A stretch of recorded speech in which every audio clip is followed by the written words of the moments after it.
Estás escuchando Evan Radio. Evangelizando vidas, renovando entendimiento.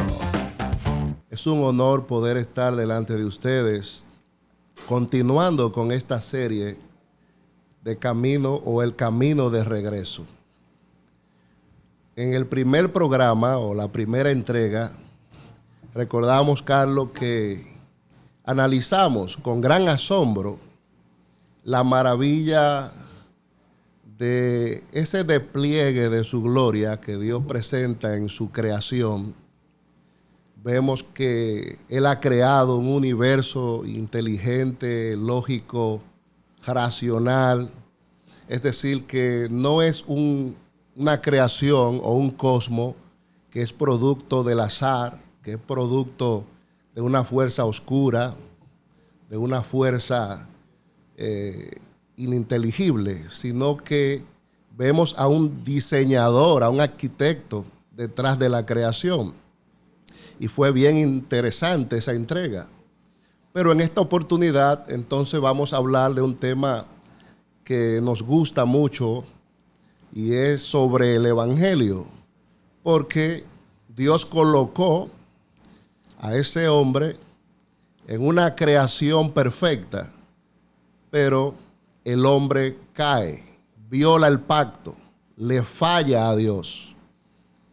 Pero lo sorprendente no es que el hombre cayó, sino que Dios, pudiendo utilizar su prerrogativa como juez y juzgar, condenar al hombre, lo que hace es que lo cubre con su gracia. Y eso realmente hace mucho ruido. Vemos a ese Padre creador, ese Dios amoroso que va a favor de su creación, especialmente del hombre. ¿Qué le parece entonces si analizamos este tema a la luz de las Escrituras para edificación de todos los oyentes? Así es. Tú sabes que, y tú decías el camino, había un camino que se creó, un propósito, pero nos perdimos. Y este segundo programa es qué herramientas hay, qué hizo Dios para poder retornarnos a ese camino. No por nada que nosotros hagamos, sino que Él mismo creó ahora un plan perfecto para nosotros retomar a ese propósito. Y este es el camino del cual vamos a hablar hoy, que es el Evangelio. O sea, así es. Yo entiendo que lo primero que debemos de mirar es cómo el Señor promete esa redención desde el Antiguo Testamento, desde Génesis capítulo 3, después de la caída. El hombre queda sin remedio y Dios lo sabe. El hombre queda espiritualmente muerto. Y el Señor en su gracia y misericordia entonces promete un redentor nacido de mujer, como lo dice Génesis 3:15. Y pondré enemistad entre ti y la mujer, y entre tu simiente y la simiente tuya. Esta te herirá en la cabeza y tú le herirás en el calcañar. Este es lo que se conoce como el protoevangelio, es decir, el primer evangelio desde la antigüedad, del Antiguo Testamento a partir de la caída. Génesis 3:21, por ejemplo, vemos el primer sacrificio de un animal, cómo Dios manifiesta su gracia para cubrir al hombre. Es el primer derramamiento de sangre, y ahí Dios muestra su gracia sobre el hombre, derramando la sangre de ese animal por el pecado del hombre. Ahora, esos sacrificios, ninguno, ni ese ni ningún otro que se había realizado en todo el Antiguo Testamento podía quitar el pecado. Ninguno de esos. Esa era una ceremonia para mostrar cómo sería ese cordero que sí quitaría el pecado del mundo. Sí. De hecho, esos sacrificios no quitaban el pecado. Lo que hacían era que aplacaban temporalmente la ira de Dios sobre el hombre. Esos sacrificios apuntaban al Cordero de Dios que quita el pecado del mundo, que es nuestro Señor Jesucristo. Entonces necesitábamos un Cordero perfecto y sin mancha que derrame su sangre.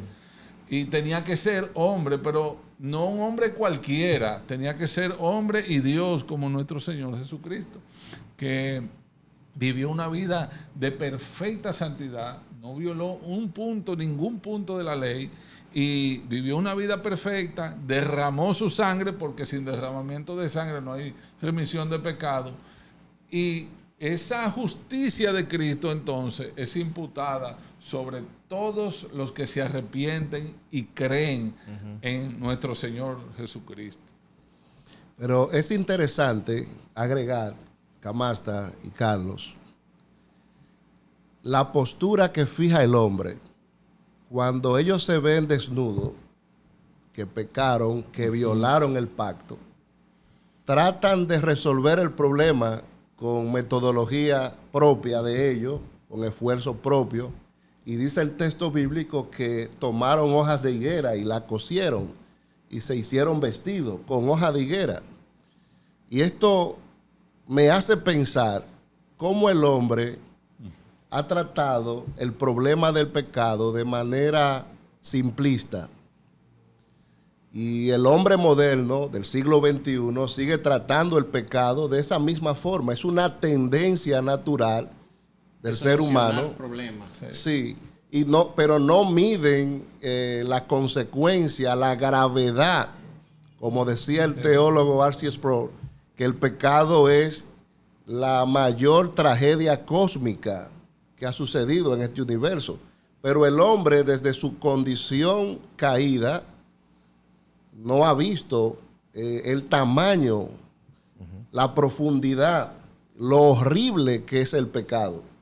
Y lamentablemente aún muchos creyentes de muchas iglesias, muchas personas que estarán viendo este video, no tienen ese sentido de asombro, de preocupación frente al pecado. También lo minimizan, entienden que un débil esfuerzo humano puede subsanar eso. Y tratan de limpiarse con esfuerzos, reitero, esfuerzo humano, obras humanas, peregrinajes o con ciertas acciones piadosas. Pero el pecado es mucho más que eso. Por eso vemos en Génesis 3:21, y Jehová Dios hizo al hombre y a su mujer túnicas de pieles y lo vistió. El hombre se había vestido con hojas de higuera. Habían hecho su propio vestido y entendían que habían resuelto todo. Pero Dios le da una lección, una enseñanza con este sacrificio pedagógica. Fíjense, una víctima, un animal. El primer sacrificio. Hubo necesidad de derramar sangre de un animal inocente para con esa piel de ese animal poder vestir al hombre y a la mujer. Y ya desde ese punto, Génesis 3:21, Dios empieza a señalar lo grave y lo catastrófico que es el pecado. Así es. Mira, y es importante porque muchas personas creen que la muerte de Jesús es un capricho de Dios. Es decir, Dios manda a morir, es decir, hizo todo eso porque se veía muy dramático, muy bonito, morir en una cruz, pero no han entendido la naturaleza de lo que está pasando aquí. Y el primer punto nosotros lo vemos en Romanos 3, y es que dice aquí en Romanos 19, ahora bien sabemos que cuando dice la ley, lo que dice está bajo la ley para que toda boca se calle y todo el mundo sea responsable ante Dios. Y lo voy entonces a desarrollar esto. Es que al día de hoy existe una regla de vida, una regla universal, que es la ley de Dios de cómo cada cristiano, creyente, ser humano debe vivir en este mundo, sea creyente o no creyente. Pero esa ley, para nosotros poder cumplirla, nosotros nos vimos, se vio en la historia durante el pueblo de Israel, que es imposible cumplirla nosotros. Entonces Jesús tiene, pero para poder vivir basado en el camino de Dios es cumpliendo esa ley. Entonces Jesús viene y muere y nos justifica entonces por medio de eso, pero no es que nosotros ya no es que nuestra culpa la pudimos nosotros lograr por nuestros esfuerzos, sino es que la ley era obligatoriamente yo poder cumplirla, pero solamente es posible en Cristo, porque Él sí puede, por su santidad. Entonces, pero cuando viene esa transformación de parte de Dios, entonces ahí sí me dota, porque se deposita dentro de mí y me permite entonces retomar el camino. Entonces, esa es la importancia del Evangelio. Reconocer mi naturaleza pecaminosa. Es decir, no existe nada que yo pueda hacer, sacrificio alguno para yo poder aplacar la ira de Dios. La ley es imposible yo vivirla. Ahora, cuando Cristo me escoge y me dota entonces de esa nueva naturaleza, es cuando me hace posible yo poder entender primeramente que estaba perdido, porque entonces no lo entendía, pensaba que estaba bien. Pero entonces me da la capacidad entonces de yo poder comenzar a vivir la ley de Cristo. Entonces, esta es la promesa de Dios. Moriste cuando pecaste en el Edén, te apartaste de mí, pero existe una ley que tú debes de cumplir. Pero Dios, en su infinito amor, entiende que Carlos no podía cumplir esa ley. Pero existe y esa ley no se puede violar, porque es una ley. Pero Él como juez dice, tú necesitas pagar, algo necesitas pagar. Entonces Él viene y trae lo bonito de esta promesa, que es Cristo, a redimirme. Correcto. Y la ley, retomando lo que Rafael estuvo hablando y lo que tú dices, esa ley tenía un doble propósito. Que el hombre sepa cuán horrendo es el pecado para Dios y que el hombre conozca cuál es el nivel de santidad de Dios. De lo que puede lograr Dios por nosotros. Exacto. Y algo que habíamos hablado sobre el tema que íbamos a tratar, cómo vemos el Evangelio en el Antiguo Testamento. Y voy a tomar algunas citas. Claro. Isaías 61, 10 dice: en gran manera me gozaré en el Señor. Mi alma se regocijará en mi Dios. Y fíjate que dice: porque Él me ha vestido de ropas de salvación. Me ha envuelto en manto de justicia. ¿Quién? Isaías. Él me ha envuelto en manto de justicia. En manto de justicia, aquí queda representada entonces la justicia divina imputada en el creyente ya en el Antiguo Testamento. Y esa es la esencia del nuevo pacto de la sangre de Cristo. Salmo 31:1. En ti, oh Señor, me refugio. Jamás sea yo avergonzado. ¿Qué dice? Líbrame en tu justicia. El salmista no dice líbrame en tu amor. El libro dice líbrame en tu justicia porque yo no la tengo. Es decir, que tú necesitas la justicia de Dios en ti aplicada a tu cuenta para tú poder estar en la presencia de Dios. Y ya desde el Antiguo Testamento los hombres tenían ese conocimiento. Digo, los hombres piadosos que conocían la Escritura tenían ese conocimiento de que necesitaban la justicia divina, inalcanzable por ellos, como tú mencionabas, Carlos, pero sí el Señor la podía imputar a través de su gracia en los hombres. Así es. Noé, por ejemplo, Noé halló gracia. Dice la Biblia que Noé es pregonero de justicia. Es decir, que mientras él clavaba el arca, él estaba manifestando, llevando el mensaje de salvación, porque venía un diluvio, pero no le creyeron. Y el Señor sí le dijo: prepárate un arca para salvar a tu familia, tú y tu familia. Génesis 22, cuando va Abraham, que por obediencia y fe va a sacrificar a su hijo, y dice la Biblia que es como si fuera que lo hubiera sacrificado, el hecho mismo de haberlo llevado.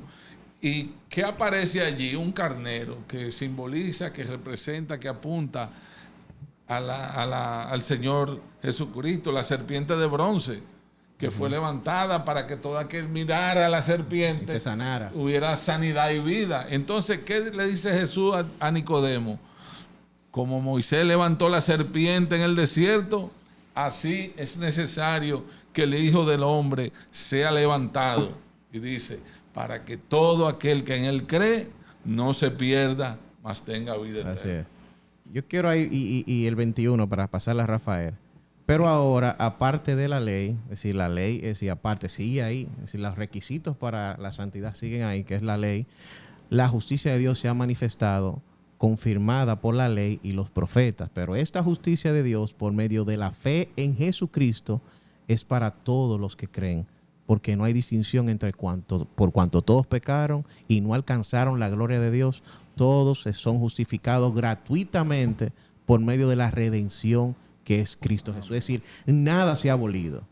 Todo el sistema que creó está actualmente. Ahora, esa promesa redentora de Dios es lo que viene a nosotros a darnos esa gracia.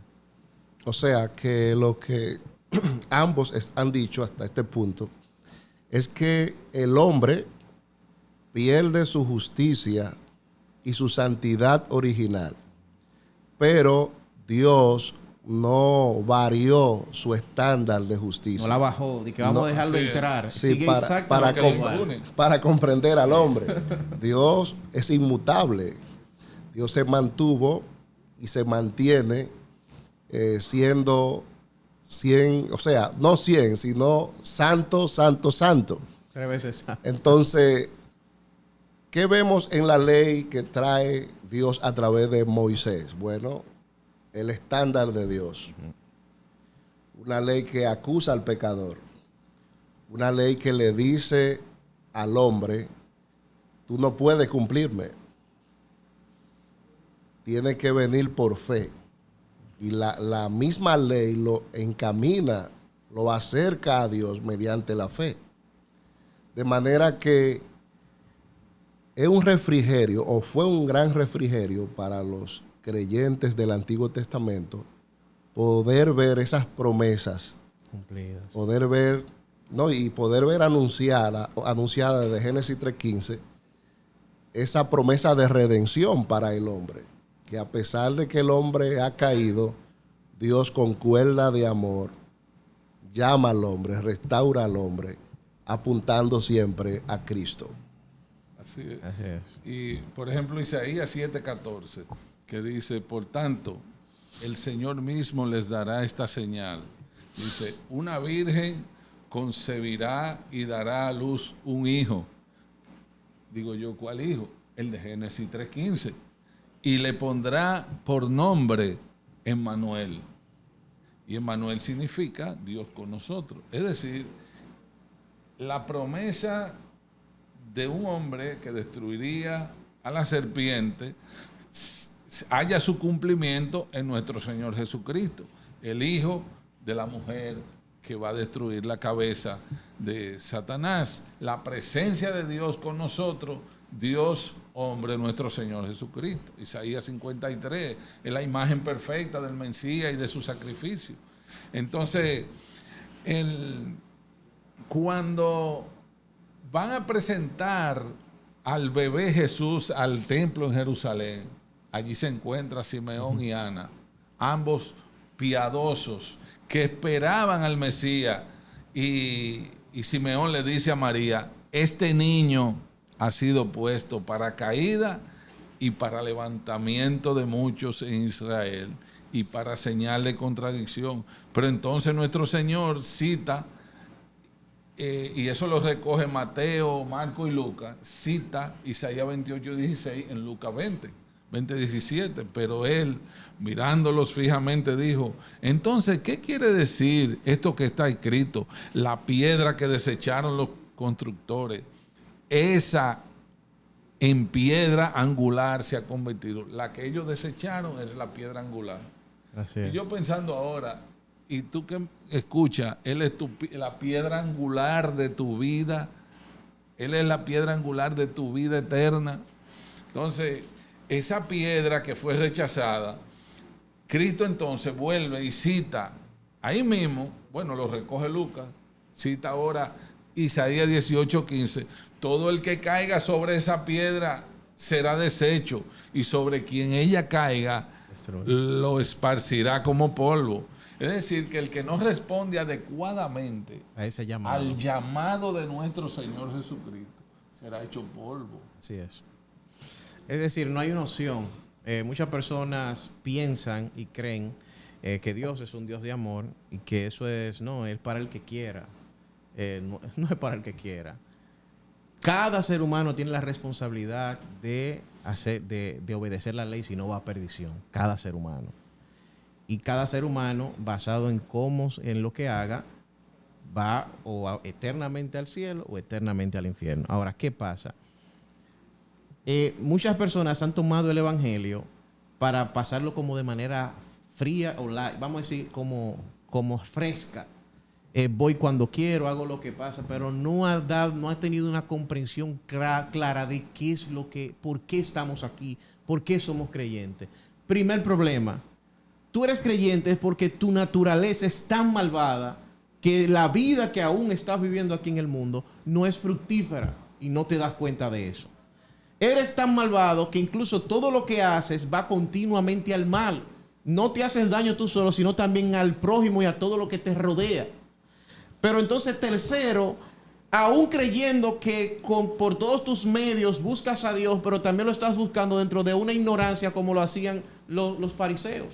Los fariseos, es decir, crearon un sistema propio para buscar a Dios. Es decir, tercer punto, es decir, no reconoces lo preocupante de lo que estás viviendo hoy.